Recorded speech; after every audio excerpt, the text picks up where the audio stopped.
Here's another great thing that you can do when you're going to a meeting. You can use the word point to make a great point. What did we say, sir?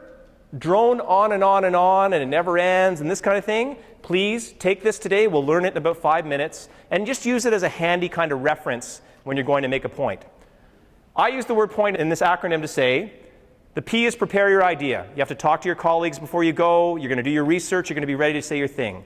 Then you're going to optimize it. When we say optimize it, you want to take your point and you want to boil it down to just a couple of sentences so that when it's your turn to speak in the meeting, you say something and you sound really smart.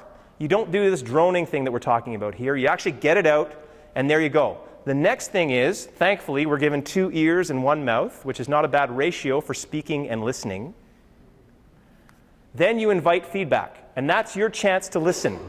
And the hard part is, for smart people like yourselves, especially the A-types, when I get in a room full of A-types like you guys, is you hear somebody say something about what you just said, and then you jump them. And you say, no, but what I really mean is...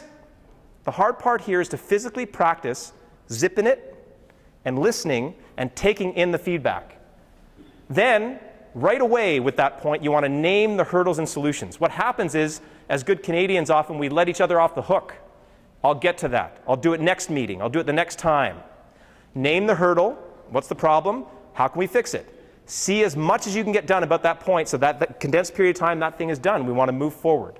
And finally, you want to take action. So you know the solution. You want to get things going. If you can keep this in mind and you can imagine that everybody in your next student group, everybody in your next meeting at your work came in and made a succinct point in this way, how much better would your meetings be and how much would we be avoiding the droning that we go on and on with?